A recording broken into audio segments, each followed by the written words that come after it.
Hi there, folks. So here it is. I have got a list of Halloween books for you. Not 5 this time, but 9. There's 8 there, but you'll see why. It's 9. 9 books for Halloween. Now, it's a little early for me, but I'm on holiday next week. So I thought I'd better get these in so you've got time to get into these books in the lead up to Halloween. So I have rummaged through my bookshelf and come up with a few books that I think are really good reads for Halloween. I'm not a fan of the more sort of modern, really graphic, bloodletting, over the top sort of style of horror writing, but I do like a bit of dark gothic. So some of that will be here. I'm starting off very mildly and moving on to the more scarier ones later on. Let's get started. Now, the first one, it's not a horror book. It's a more historical book about the actual kinds of witch there were in the 17th century. It's called The White Witch. It's by Elizabeth Gouge or Gouge, I'm not sure how you pronounce her name.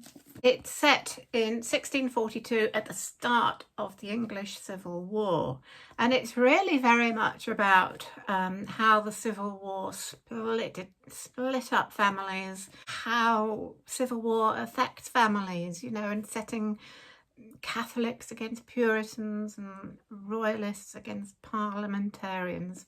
But at the centre of this book is what they would have called then a wise woman, the White Witch of the title. And she uses herbs and spells for healing purposes. So she is very much a benign white witch of the time. She's the daughter of a gypsy. She's a cousin of the local squire, the family that features quite largely in the book, but she wants to heal, not to fight. And I've chosen it really, it's called The White Witch.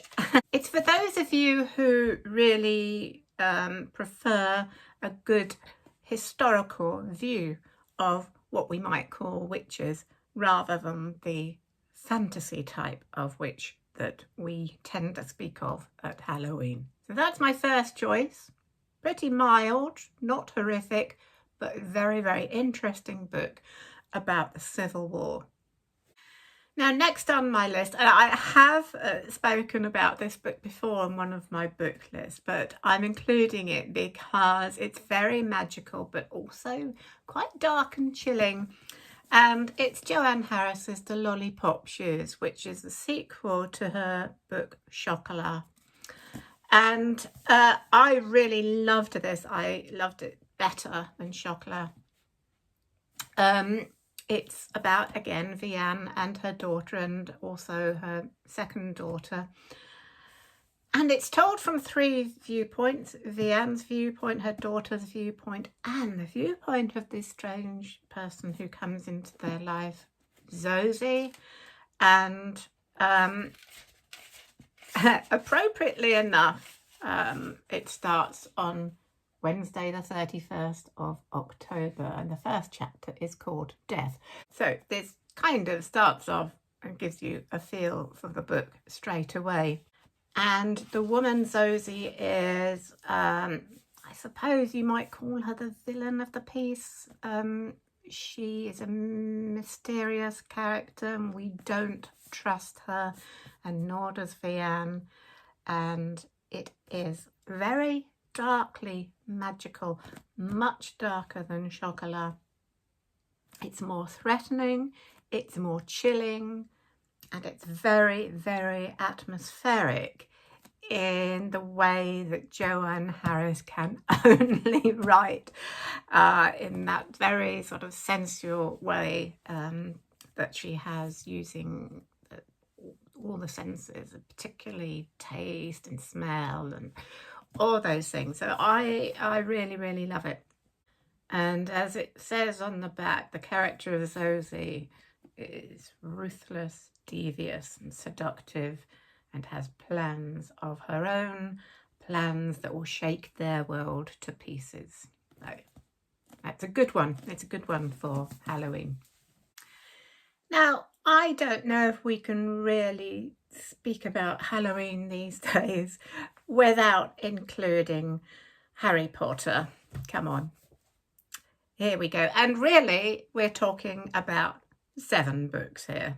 Because, of course, if you're going to start reading Harry Potter and the Philosopher's Stone, the first in the series, you've got to carry on and read the rest. So, yes, it's, of course, what other book could you read at Halloween but one about witches and wizards, with the setting of the Gothic castle of Hogwarts, the wizarding school. And I do love these books. They're fun as well, but they are quite scary in parts. And I do think that J.K. Rowling had most extraordinary imagination. All the details of all the different things that happen, all the magical things that happen, are really quite amazing and fun to read. And of course, they're pretty scary too. So yeah, most of you, I am sure, have probably either read the books or seen the films, or probably both. But they're always worth a reread, and why not read them at Halloween? Now, moving on to the slightly more sinister, I'm going to talk about one of my favourite writers of the moment, and that's Neil Gaiman. And the book I want to talk about is Neverwhere. Now, I haven't actually read this yet, but I have listened to the audiobook, so I do know the story. And I'm looking forward to actually reading it as well.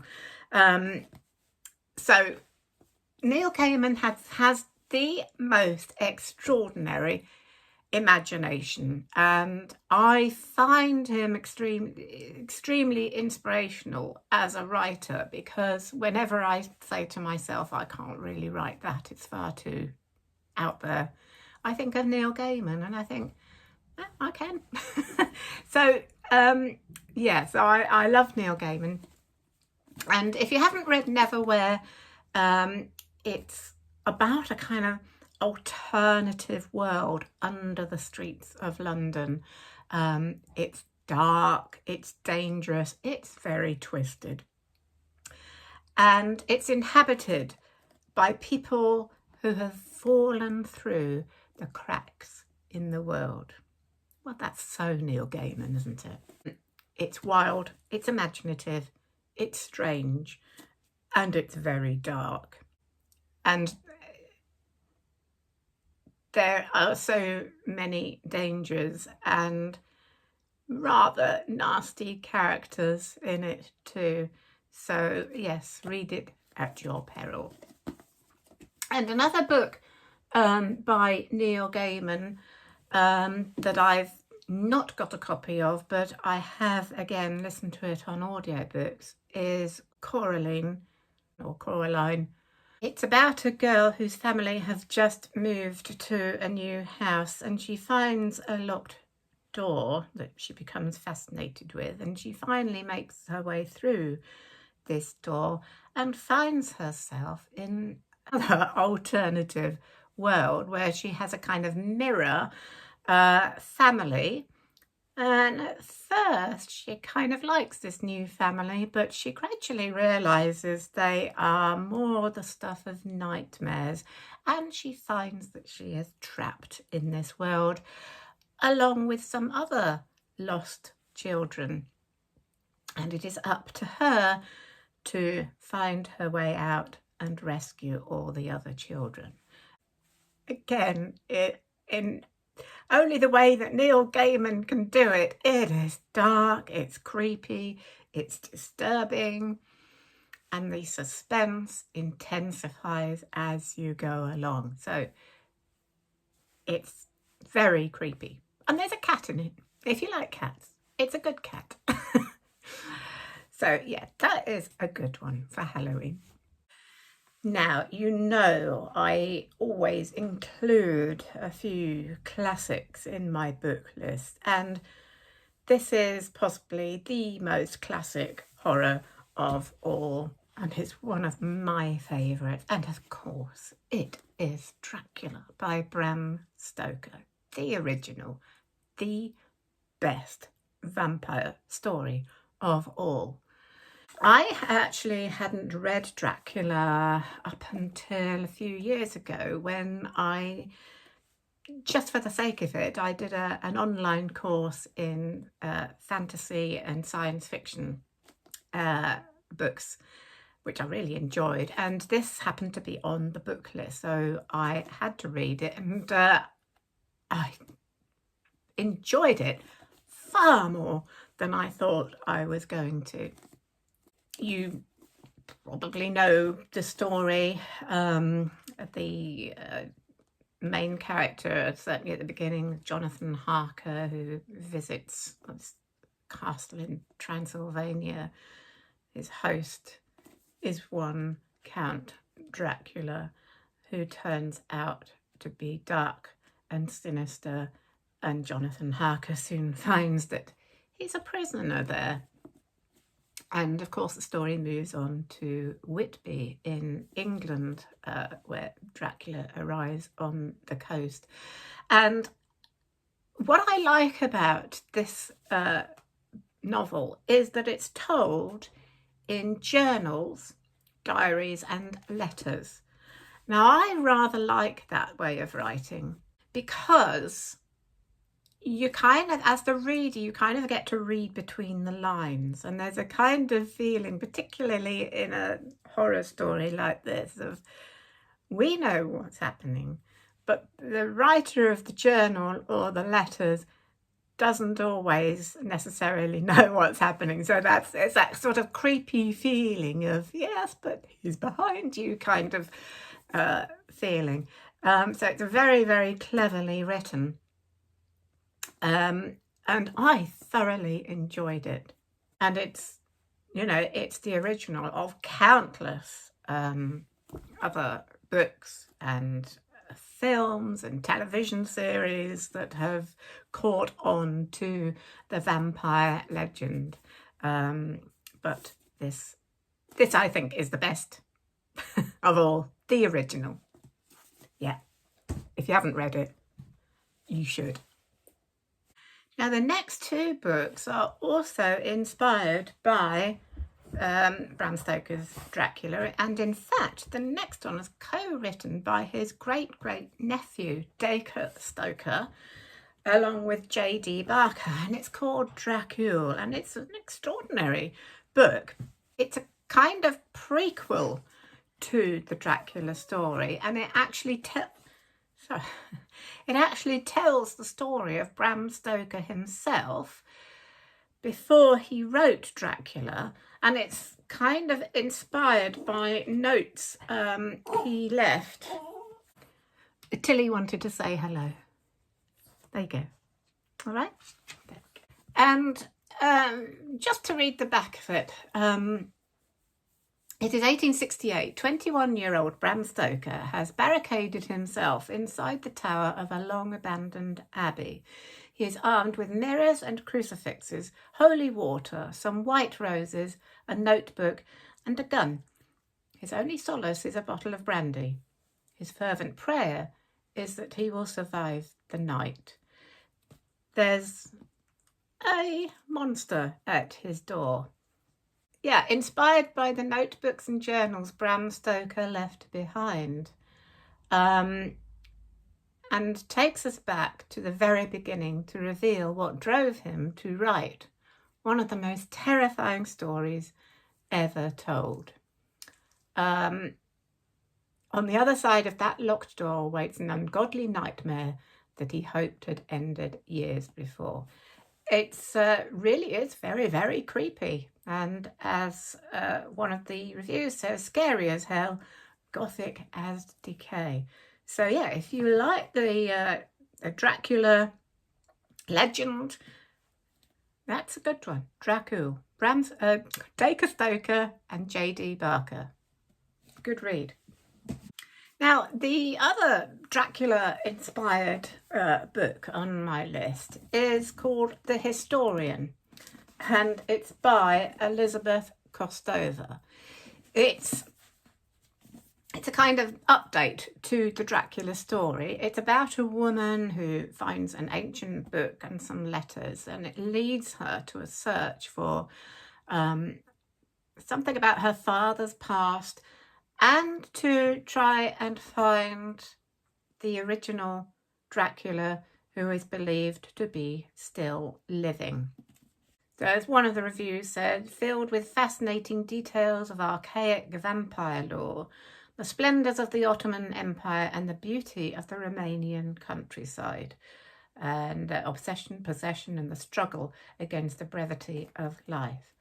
Now, I have to say that I did enjoy this book, but I was a little bit disappointed. I've put it on my list because you might want to try reading it.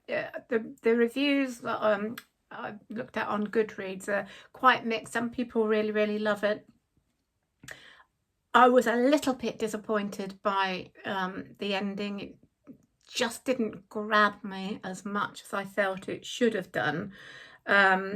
But you may find it different. So I've added it to this list if you want to have a look. If you love all things Dracula, then yeah, have a read and see what you think. Let me know.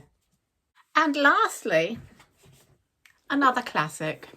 It's Frankenstein by Mary Shelley. And it was one of the other books that was on that course I did, and I hadn't read it before until then. Now, as I'm sure you all know, Frankenstein is the name of the scientist who creates the monster, not the name of the monster, as people tend to use Frankenstein as the name of the monster, in great error, because the whole point of the book is that the monster has no name. And that is that kind of thing of him having no name is very much at the heart of the book. Most of the films of Frankenstein really get it wrong. The monster is not just a monster to be feared and just goes marauding around killing people. The wonderful thing about this book is that Mary Shelley makes us feel really sorry for the monster. The villain of the piece really is the scientist who brings him into being. The monster is misunderstood, wretched, lonely, and very, very angry. And that's really why the book is as scary as it is, because we both pity the monster and we fear him. Can you believe that Mary Shelley was only 18 when she wrote this novel? That is the most extraordinary thing, to be able to write such a kind of twisted psychology that messes with the reader's brain in that way, that we both fear and pity the monster, is an extraordinary feat for an 18-year-old. I couldn't have written anything like that at the age of 18, for sure. So if you've only seen Frankenstein as a horror film where the monster is just a monster, then you should read the book, because it's completely different to the way the films, most of the films that is, portray him. It's so clever. That is it, and Tilly and I are going on holiday next week, but before then I'm hoping to do another video where I'm going to talk about why we love scary fiction. I'm going to attempt to answer that question. So keep subscribed, do comment. I love to hear your comments and reply to them as much as possible. And I will hopefully see you again before next week. Happy, scary reading. Bye for now.